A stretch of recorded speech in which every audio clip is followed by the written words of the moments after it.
It's time now for the House Whisperer Show on WWDB Talk 860.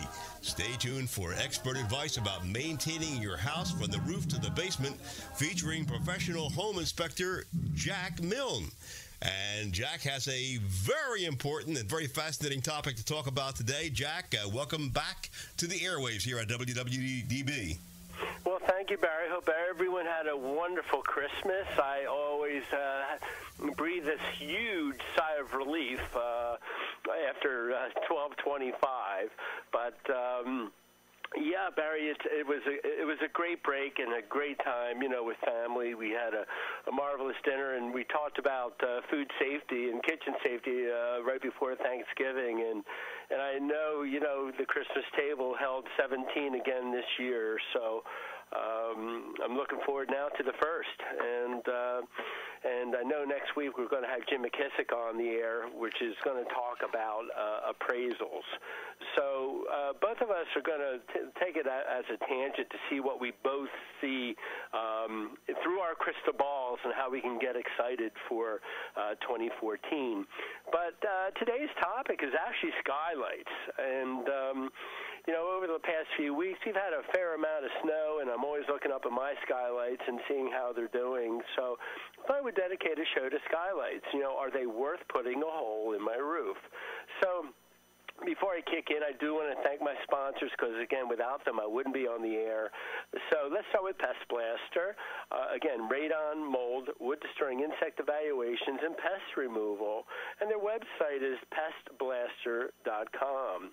Burrow Exterminating, similar offerings of termite as well as radon testing out of Glenola, Pennsylvania.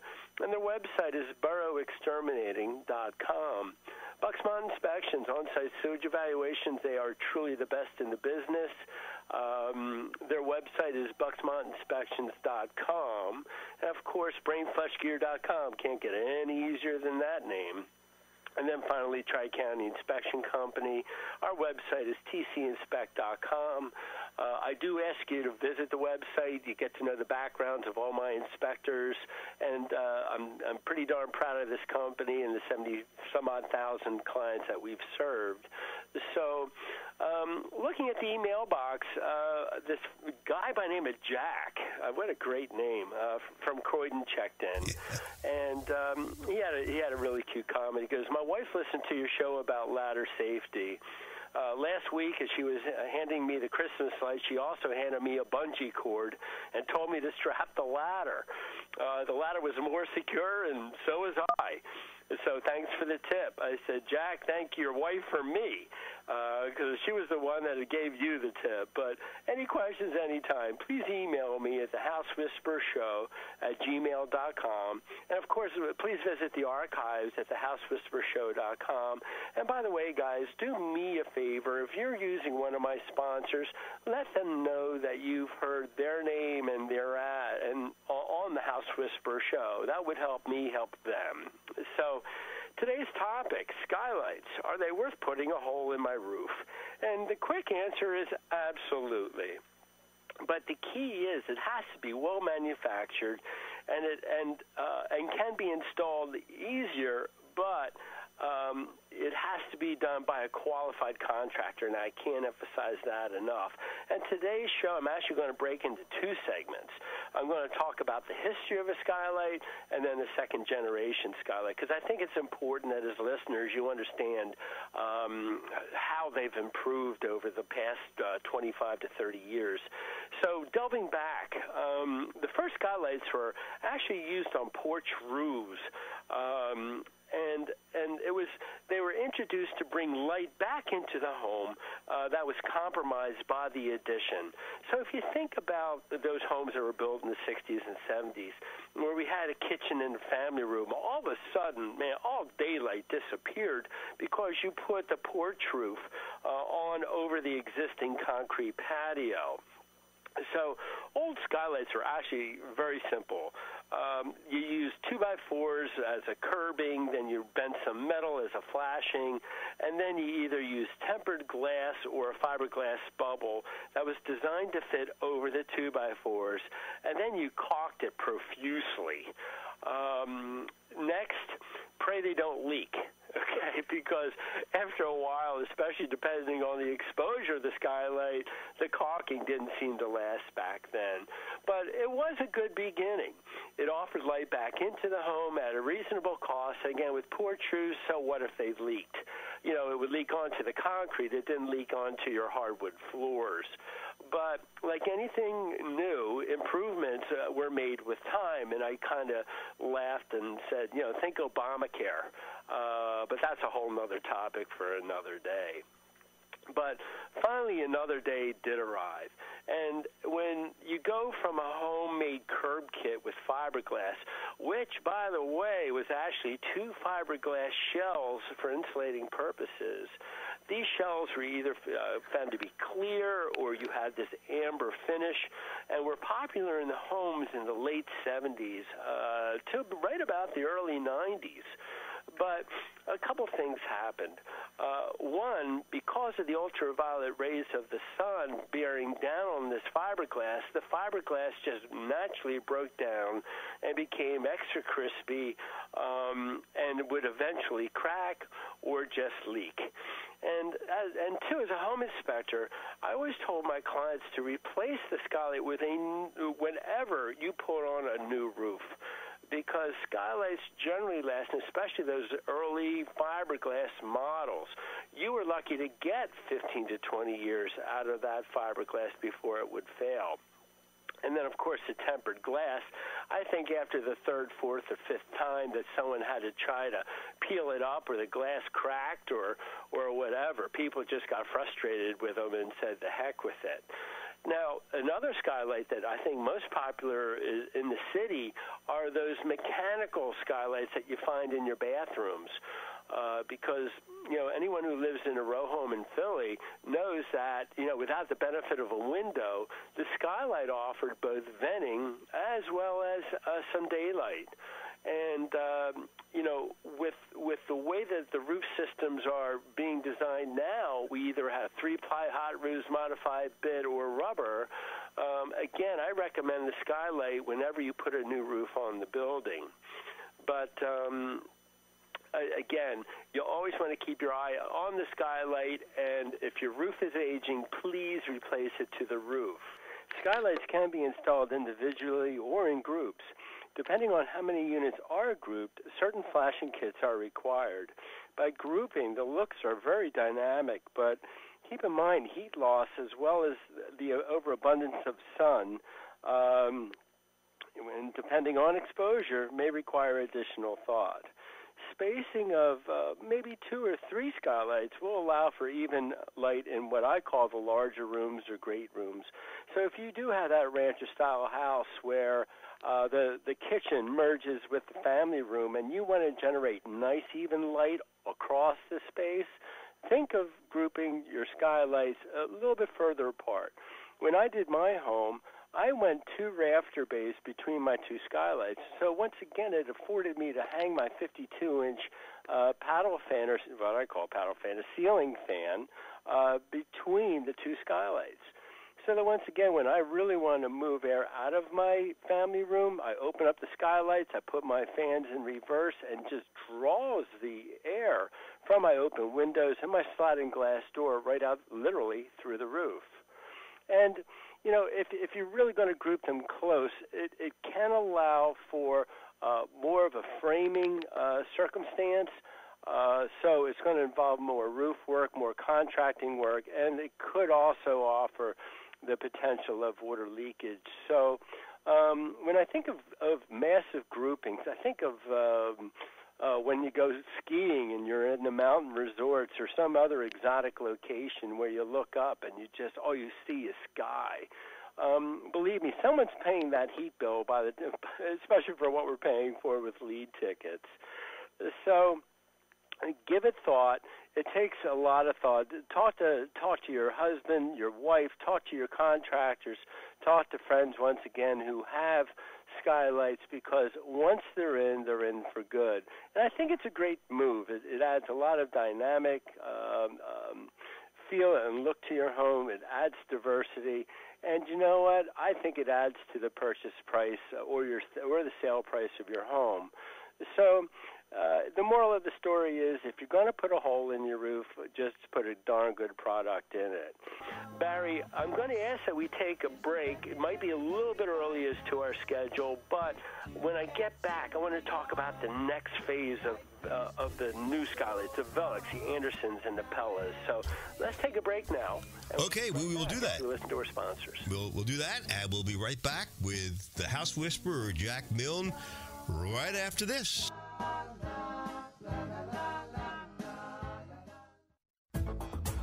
Boro Exterminating has been specializing in wood-destroying insect inspection and control for over 40 years, serving Philadelphia and the surrounding counties. All inspectors are state certified and ensure providing their clients with professional inspections and treatments.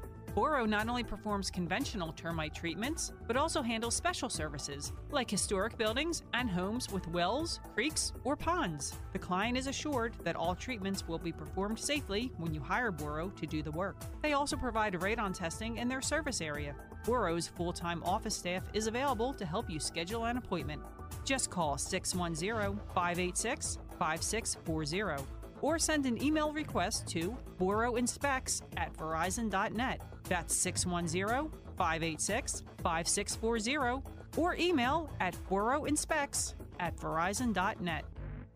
Specially created t-shirts by BrainFlushGear.com offer the extreme sports enthusiast an opportunity to have a clothing line available that suits their sport. BrainFlushGear.com understands that when we get the moment where we can jump on our motorcycles, wave runners, surfboards, snowmobiles, or skateboards, it can be priceless. They offer custom artwork including silk screening, transfers, and embroidery. Speak to one of their consultants today and they'll help you create your own Brain Flush. Visit BrainFlushGear.com or email them at contact@BrainFlushGear.com. For your septic inspection and testing needs, please consider Bucksmont Inspections. They've been serving the Bucks and Montgomery County areas for over 15 years. As members of the Pennsylvania Septic Management Association, the Pennsylvania Association of Sewage Enforcement Officers, and the Pennsylvania Association for Professional Soil Scientists, Bucksmont Inspections can inspect your existing septic system or test for your new septic system placement. Please call Rob Bowie at 215-669-4213 and say you heard their ad on the House Whisperer Show. As the weather gets cooler and the temperatures drop, the bugs might slow down, but the rodents don't stop. Mice and rats begin to invade homes during the fall and winter months, looking for food, warmth, and a comfortable place to nest. Don't wait for pesky rodents to invade your home. Fight back. Have your home baited and ready for their attack with Pest Blaster. Whether preventative or a full-blown infestation, give Pest Blaster a call at 215-295-5555 and they can discuss the solution to your problem. They also offer humane animal removal services for a wide variety of wild animals, damage repairs, and cleanups. Call them today at 215-295-5555 or check them out at pestblaster.com, servicing both New Jersey and Pennsylvania. Pest Blaster, 215-295-5555 or pestblaster.com for all your pest control needs. Tri-County Inspection Company has been providing professional home inspections, commercial inspections, and historic property evaluations for over 25 years. Tri-County Inspection Company covers 13 counties, serving both New Jersey and Pennsylvania. They've performed inspections for over 70,000 clients and are members of the American Society of Home Inspectors, as well as the Pennsylvania Home Inspectors Coalition. They are licensed in both Philadelphia and New Jersey. For all of your real estate transactions, call Tri-County Inspections at 215-295-2030. For their New Jersey clientele, call 856-853-4224. In PA, call 215-295-2030. In New Jersey, 856-853-4224. Our house is a very, very And we are back once again with Jack Milne, the House Whisperer. And today Jack is talking about skylights. And you brought back some memories, Jack, because I remember I grew up in West Oak Lane in a row house on Topahocken Street. And each of the bathrooms had one of those skylights with a chain on it, and you could open it up or close it. And I guess they're still using them, aren't they? They are, Barry. And you know what? The technology has not changed at all. So, is that good or bad? Open the one that you used, because I do quite a bunch of work on Topahocken Street. Oh, really? Oh, yeah, definitely. I lived in the 1700 block of Topahocken Street. I'll have to remember that next time I'm on it. I'll give it my old address. You'll check it out. Okay. Well, next phase of skylights, again, are your better products. They're made by Velux. They're made by Anderson and Pella. And folks, like any good products, they do cost a little bit more, but it's well worth it. These are professionally manufactured units with their own curb as well as flashing kits. So what I like to tell my clients is that you can hire an imbecile as a roofer, nothing against my roofers, please, but very unusual for them to leak if they're installed properly. But keep in mind that for any of those of you who live in a home that has less than a 312 pitch, that you want to hire a curb kit. Because you want to kick the glass up to more of an angle. Why? Because if we look outside over the last couple of weeks, what's been on our roofs is snow. So with a low-pitched roof, you got to kick that glass up higher. Otherwise, you can be more prone to leak. Velux, I think, holds a very close part of my heart. And Velux is actually a French company out of Paris, and if you've ever been to Paris, you know, that town is so cool, man. It's like 2,000 years old, but most of the city is only 7 stories tall. So every nook and cranny becomes a studio apartment or a condo or something. So Velux actually came out with the first true venting skylight that would allow daylight to be brought into these nooks and crannies and at the same time offer quality venting. The other thing I like about Velux is that you can get them with blinds and shades, and for you technologically interested folks, if you have a venting skylight, you can also get one that is electronically controlled, so you hit a button on the wall, they open by themselves, but there's also a barometric sensor that if it senses rain, it closes the skylight, so you don't have to. So Velux is a very, very good brand. Pella, I've installed those during my contractor days. I actually put my first Velux skylight into my home back in 1985. So back around then is when they first were coming out onto the market. And Anderson, of course, has a good product as well. But all these skylights have insulated glass as well as tempered glass for energy efficiency and safety. And last week we had this benefit of having Phil Getty on the phone, and I was talking to him about skylights. He goes, you know, I live amongst tall trees, so I know that when we're getting a winter storm, I actually cover mine up to prevent the possible damage by a tree limb. And I guess that's one of the downsides of having a skylight is if you live amongst a canopy of trees, you better give it some thought, and especially if your trees are prone to shed their limbs. So, again, as we talked about in the last segment, even these new products you want to replace with every new roof. And I'll tell you why. Last January, I replaced my roof. And I bought my house in 87. I put a new roof on 88. I put my skylights in 88. And here it's 25 years later, and I reached out to Velux, and I said, what do you think? They're in great shape. And they said to me, Jack, you've already gotten 25 good years out of them. How much more time do you think you're going to have before you have to maybe take up your shingles and replace the product again? So based on Velux's advice, I did replace my skylights, even though they were in good shape, because I don't think I'm going to get 50 years out of them. You know, so that is definitely food for thought. So if and when it comes time to replace your roof, please do your skylights as well. And like any type of insulated glass, any time that glass lays flat or is at an angle, the weight of the glass can affect the seal. So, I even find that some of the best skylights can still lose their seal. And as a home inspector, if I'm walking a roof and I see a lost seal on a skylight, regardless of the manufacturer, let's say, I'm going to flag it as a material defect because it has lost its ability to insulate.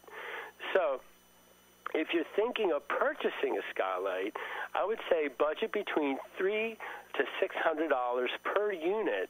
And then, of course, this is depending on size and options. But all that is, folks, that's to get the box in your car and to get it home.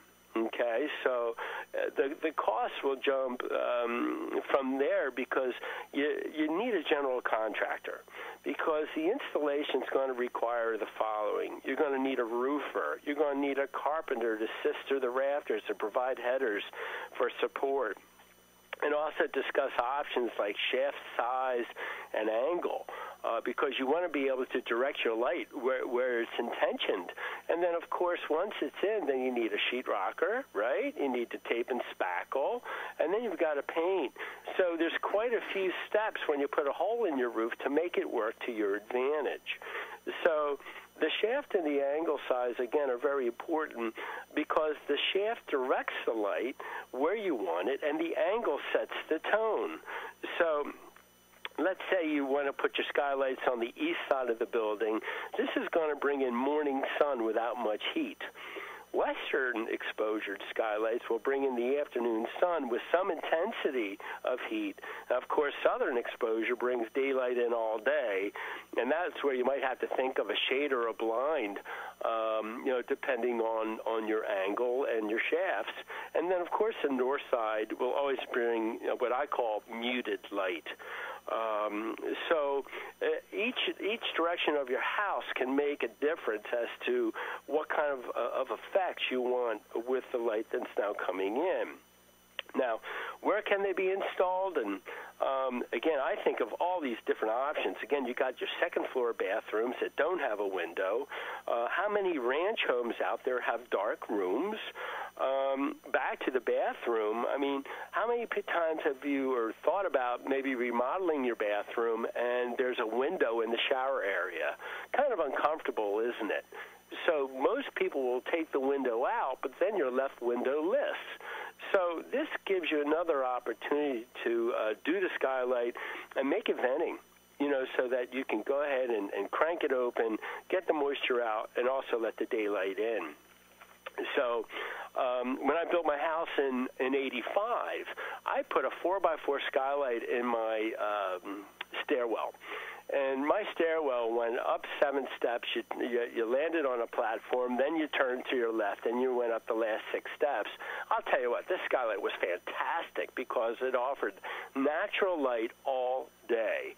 And I think that's one of the great places to really put a skylight in, because you know what? You don't need a overhead lamp to generate light in those areas. Bonus rooms. How many people have attic rooms or in that split level where you go up one more floor and you have this opportunity to create living space? And I think, again, this is where your skylights really give you an opportunity. What I enjoy with my skylights on my western exposure is that I have constant but diffused light because I have a vaulted ceiling, but then I directed my skylights down with a very steep pitch on the bottom and a very slanted pitch at the top. And then I got venting skylights.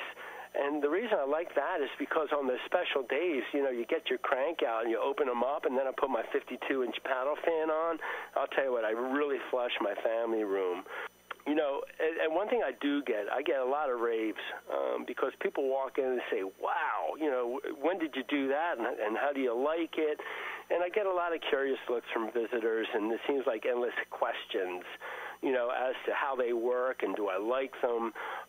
And one thing I found is that, once my neighbors saw them, they got interested too.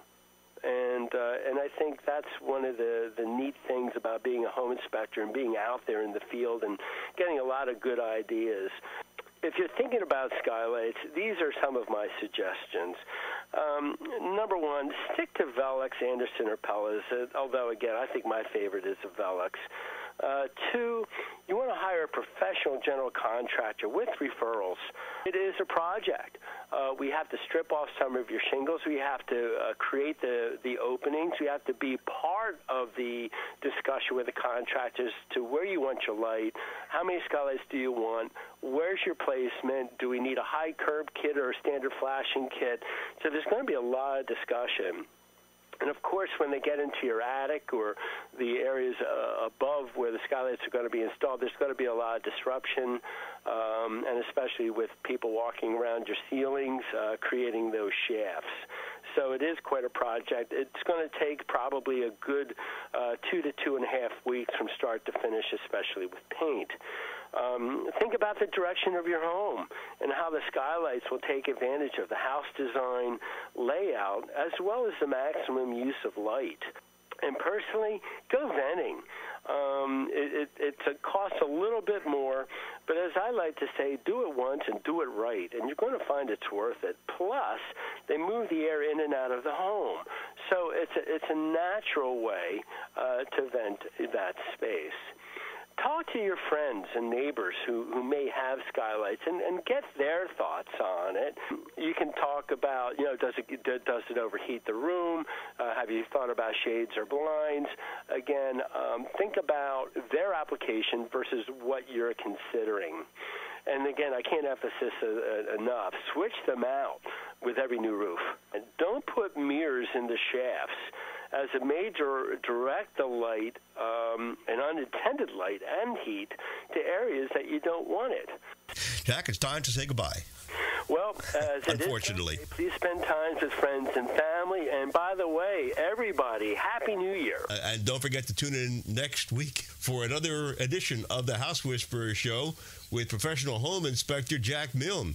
And if you want to listen to previous programs, and every one of them is valuable and you want to listen to it, or if you have any questions, visit thehousewhisperershow.com. I'm Barry Reisman. Thanks for listening to WWDB. So hard, now